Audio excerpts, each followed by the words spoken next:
Le 30 octobre dernier, en effet, on célébrait le 17e anniversaire du prince.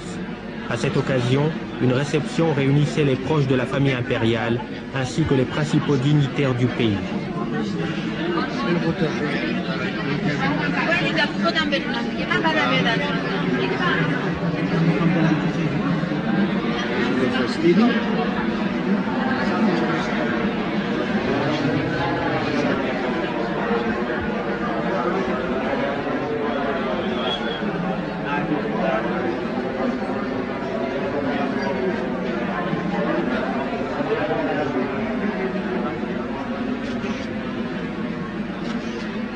En fait, il y avait là toute l'élite de la classe dirigeante iranienne, traditionnellement si turbulente, et que le Shah a réussi à maîtriser pour la mettre au service de ses objectifs et de sa politique.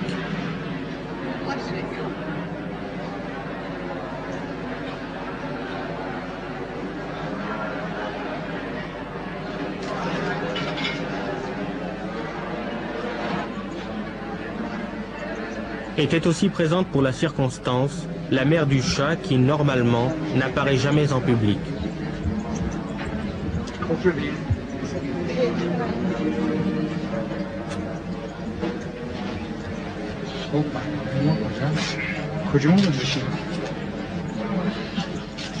Ce soir-là étaient réunies les 3 générations de la dynastie des Pahlavis.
Derrière le faste déployé pour la circonstance, il y a le fait que désormais proche de l'âge de majorité, le prince héritier va s'insérer de plus en plus dans l'action déployée par le Shah et la Shahbanu.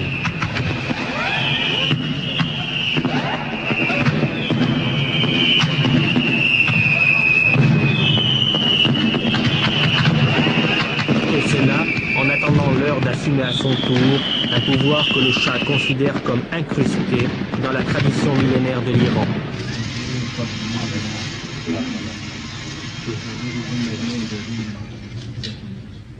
À travers l'histoire, le roi pour l'Iranien, c'était un peu le maître d'école, le professeur, celui qui montrait la voie, le père.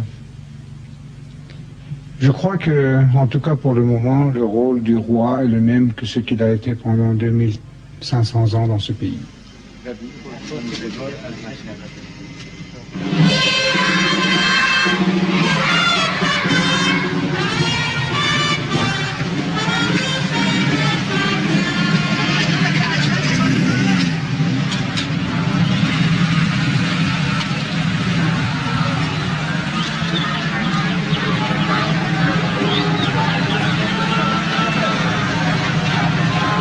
Si le Shah considère son rôle comme inchangé par rapport à celui de ses prédécesseurs, jamais en revanche une Shah Banu n'aura eu autant de pouvoir et d'influence que l'impératrice Farah. Depuis son mariage avec le Shah il y a 19 ans, son ascendant n'a cessé de grandir.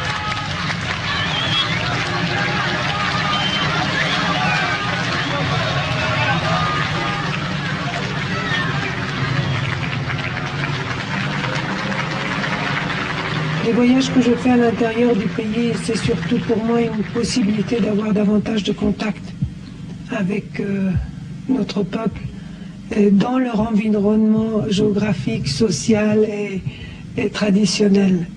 De connaître moi-même mieux mon pays, parce que le problème d'un côté peut être différent de l'autre côté du pays, d'avoir une connaissance plus approfondie des problèmes et des possibilités du pays. Et ensuite, quand je vais à ces voyages, les gens sont contents de me voir. Et si on peut faire plaisir de cette façon-là, c'est déjà beaucoup.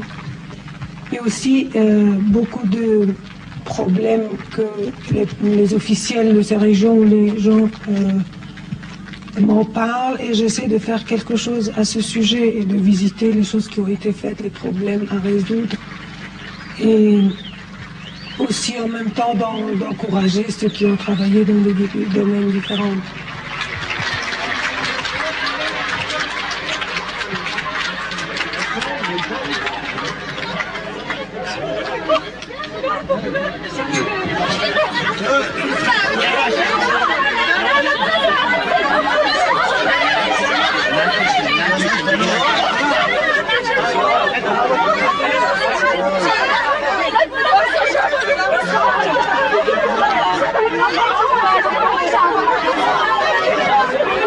Pour certains, le simple fait d'approcher la Shah Banu, de la toucher, est une sorte de petit miracle, tant l'aura qui entoure encore la personne des souverains reste puissante pour toute une partie de la population.